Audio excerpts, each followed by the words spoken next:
If you are the type that struggles while making akara, then don't skip this video because it is for you.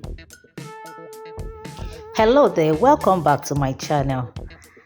In today's video, I'm going to be showing you the secrets of how you can make perfect akara without stress.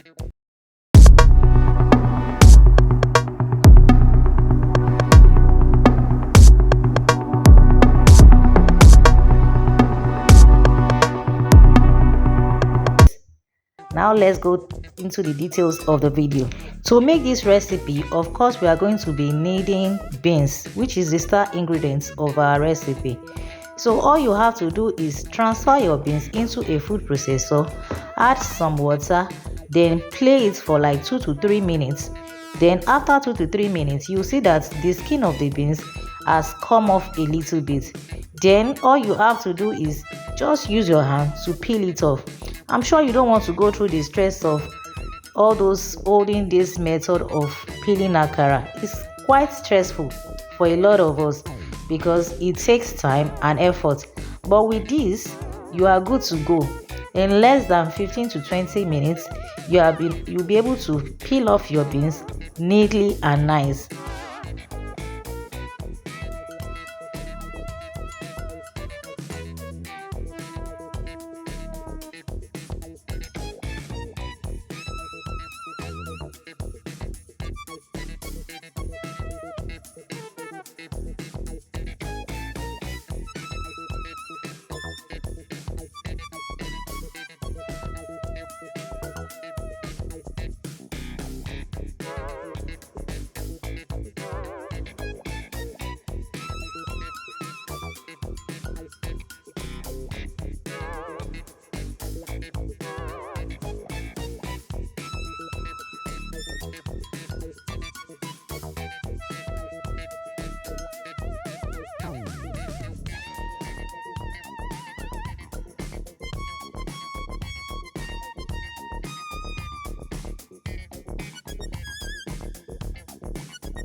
Now you can see the outcome of the beans.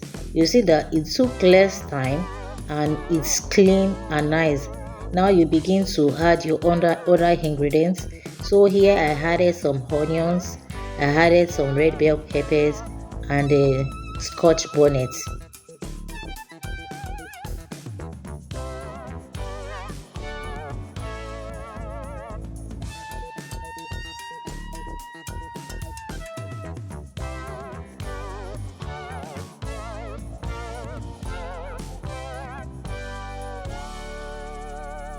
Then you can proceed to blend your beans.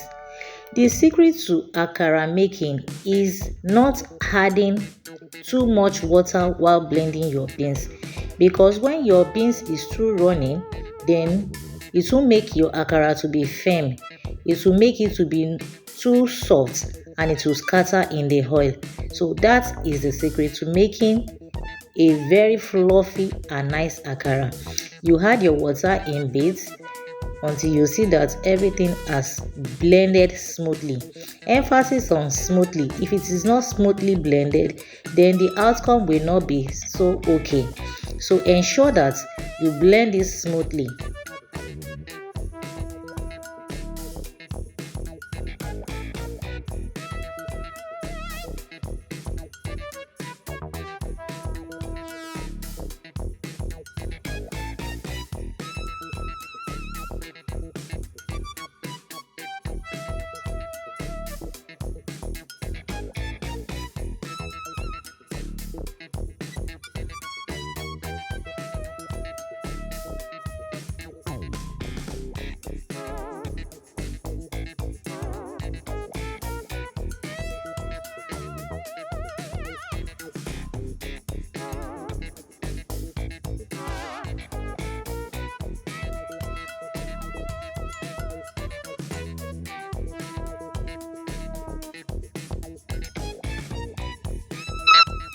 we are done blending our beans, then you transfer into a big bowl.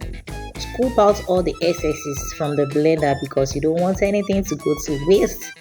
So you take a whisk and try to whisk your beans until it is fluffy and very nice.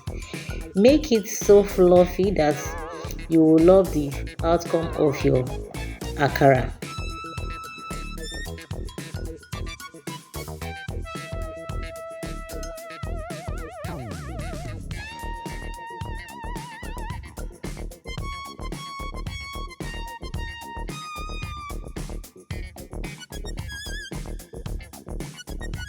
You can then proceed to add all your ingredients.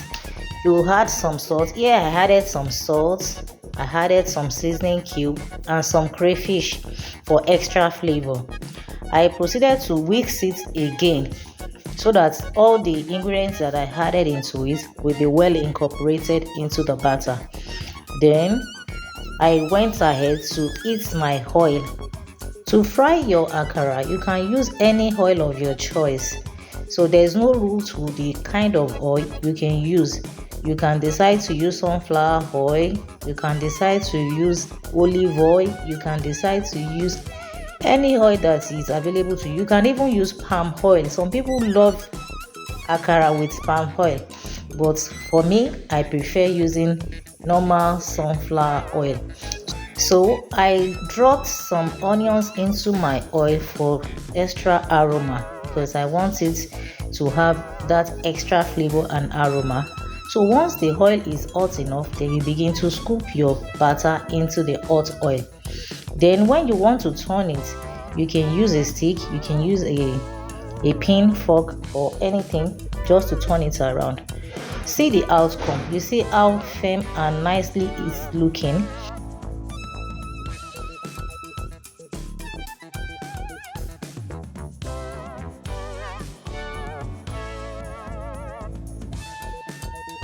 If you have watched this video to this point, then you need to subscribe and give me a thumbs up. I would love to hear your feedback on when you try your hands out on this recipe. So you see how easy it is. Easy peasy. It's not hard at all to make akara. All you have to do is just follow the rule. Don't let your batter to be too runny. Then ensure that you make it fluffy enough. Then your oil should not be unnecessarily too hot. If not, it will not be well cooked. So tell me what you'll be pairing this with in the comment section. I would love to hear from you. So for me, I paired mine with agege bread. It tastes so yummy and delicious. So if you are going to be pairing yours with akamu or custard or oats, yes, akara is one kind of food that you can pair with different things. It's a versatile food recipe and I would love to hear from you. See you in my next one. Bye for now.